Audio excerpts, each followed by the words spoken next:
Ang pera mo ba ay parang isang kisap mata? Bakit nga ba nauubos ang iyong pera? Gaano ba kahalaga ang pera? Of course, ito ay for emergency at future mo. So, kung may pera ka, pero madali naman itong maubos, gaano pa kahalaga ang pera mo? Di ba wala din? Kaya napaka-importante na alam mo kung paano maiwasan ang pagkaubos nito. Pero bago tayo magpatuloy, kung hindi ka pa nakasubscribe, mag-subscribe ka na para updated ka sa future videos natin. 10 sekreto na para maiwasan na maubos ang pera mo. Number 1, gawin mong sekreto na may pera ka. Natatawa ka din ba? Pero totoong tips ito. Kapag alam ng tao na may pera ka, ano kaya ang unang papasok sa isip nila? Diba ang mangutang? So, kung gusto mo na hindi maubos ang pera mo, ay dapat marunong kang magsekreto nito. Makakaiwas ka na sa umuutang sa'yo, maiipon mo pa ang pera mo. Okay lang maging feeling grateful, pero iwasan mo ang todo flex na makakasilaw sa mata ng mga tao. Number 2, unahin ang ipon. Tuwing sahod, saan ba napupunta ang pera mo? Isipin mo to ha. Every sahod ay may deduction na nga sa'yo. Like SSS, Pag-ibig, PhilHealth, at tax. Kung dadagdagan mo pa ng expenses mo, may matitira pa kaya sa'yo? So, ano ang dapat gawin upang mauna ang pag-iipon kaysa sa gastos? Kung nasa ATM or card ang sweldo mo, dapat ay i-auto-save mo ito. Paano ito gagawin? Halimbawa, ang bangko na kinukunan mo ng sweldo ay mag-auto-transfer ka every sahod mo na automatic itong magsisend sa isa pang bangko o savings account sa petsa na nilagay mo. Sa ganitong paraan, nauuna na ang savings bago ka pa maka-withdraw. At kung anong natira sa'yo, ayun na ang pagkasyahin mo sa susunod na sweldo. Pero if ever na cash ang sahod mo, ang gagamitin mo ay ang envelope system na dyan ilalagay ang pera mo. Sa envelope system ay may pangalan ang bawat isa na nakaseparate para malaman mo kung para saan ito. Number 3, huwag bumili ng mga bagay na hindi mo afford. Ano ba ang priorities mo? Ipon or iPhone? Afford mo ba ito? Or bumibili ka lang kasi gusto mo? Paano nga ba malalaman na afford mo ang isang bagay? Kung i-multiply mo ang price by 10 at kaya mo pa rin itong bilhin, ibig sabihin, afford mo ito. Pero kahit i-multiply mo by 2 at hindi mo kaya at masakit na sa bulsa, ibig sabihin, hindi mo afford ito. So, ang dapat mong gawin ay pag-ipunan mo muna bago bilhin.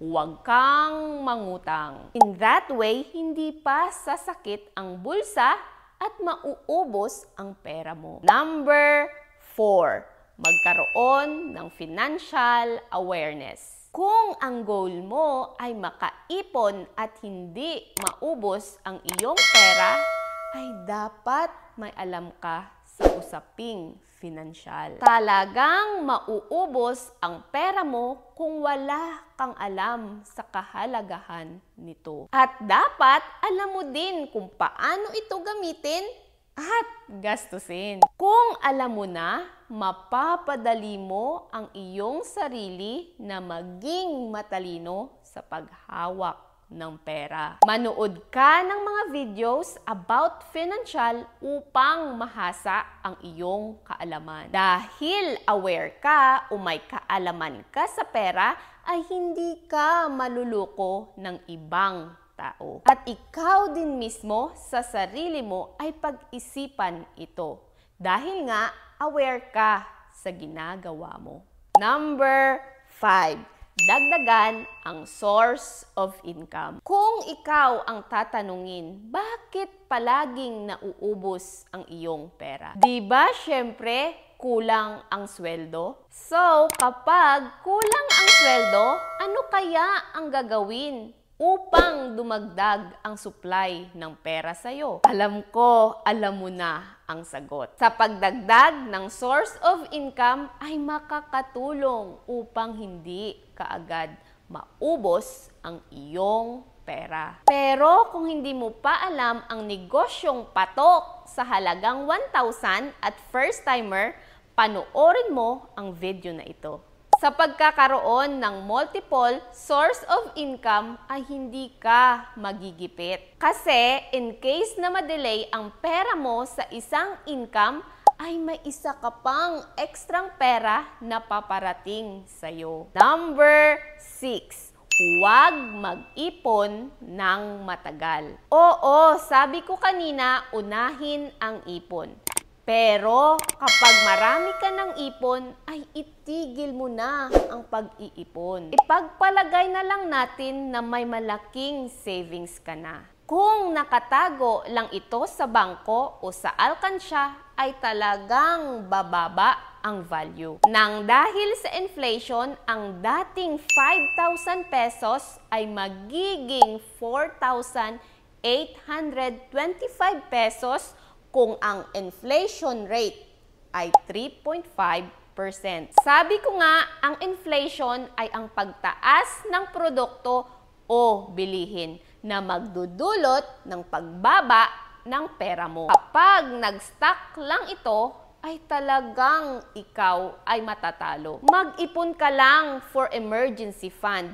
Kapag may sobra, ang gawin ay pagtrabahuin mo ang pera para sa'yo. Kung wala kang idea kung paano sila pagtrabahuin at dumami, check this video in my channel na for sure makakatulong sa'yo. Number 7. Iwasan mo ang mag-feeling mayaman. Ano ba ang mahalaga sa'yo? Ang ipon mo o ang sasabihin ng ibang tao? Minsan kasi, ang ego din natin ang nagpapahamak sa ating pera.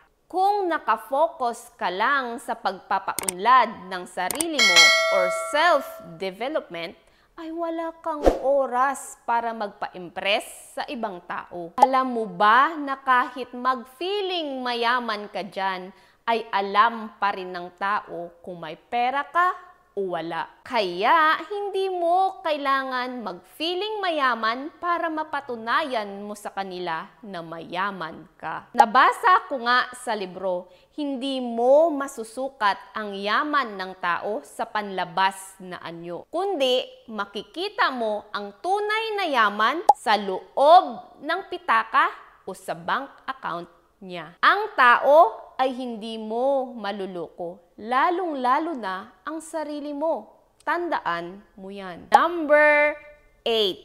Always use cash instead of card. Bakit nga ba mahalaga na ang cash ang gamitin instead of card? Kasi mapifeel mo talaga na may nawala sa'yo kapag ang pera ay hinahawakan mo. Tuwing bibili ka, anong ginagamit mo pambayad? Palagi mong gamitin ang cash para hindi ka ma-overspend kakaswipe. Pagdala ka ng pera na naaayon sa iyong budget at iwanan mo ang lahat ng card para hindi ka matempt in case na may magustuhan ka sa store. Kung cash ang gagamitin mo, every bayad ay makikita mo kung magkano na lang ang natira sa'yo. Hindi kagaya ng card na insert ng insert lang at hindi mo nakikita kung magkano ang pera mo. Gets mo ba?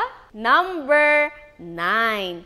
Set financial goals. Kaya palaging nauubos ang pera mo kasi kulang ka sa pagpaplano. Ano ba ang purpose mo sa pera? Magkano ba ang dapat mong ipunin? Kapag malinaw ang sinet mong goals, ay uunahin mo ito bago pa ang gastusin. Sabi ko nga, ang goal mo ay dapat nasa front ng isip mo at palaging nakasulat ito upang makita mo. At tandaan mo din na dapat realistic ang goals mo para hindi ka ma-overwhelm sa pag-abot nito. Sa pag-set ng goals ay dapat sundin mo ang SMART method. S for specific. Ano ba ang goal mo?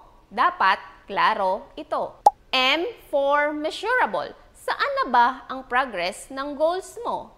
A for achievable. Maaabot mo ba ito? R for relevant. Gaano ba ito ka-applicable sa current situation at future plan mo? T for time-bound, gaano ba katagal? Hanggang kailan? Ngayon na alam mo na, ito na ang sign na mag-set ka ng financial goals mo.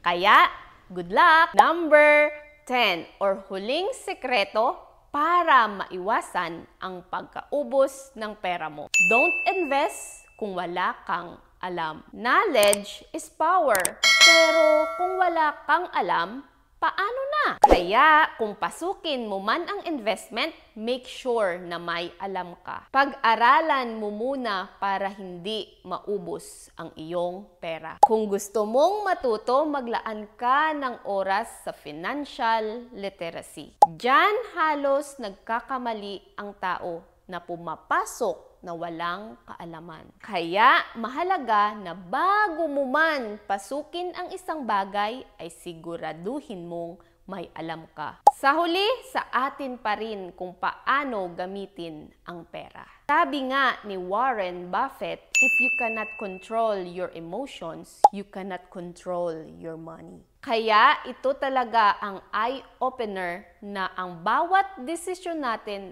ay nakadepende sa ating emosyon. Kontrolin mo na ang iyong sarili kung gusto mong maging financially free. So kung natulungan kita, don't forget to like, share, and subscribe. At mag-comment ka na rin sa mga natutunan mo. Again, it's me, Beverly Jones. Always remember to believe in yourself.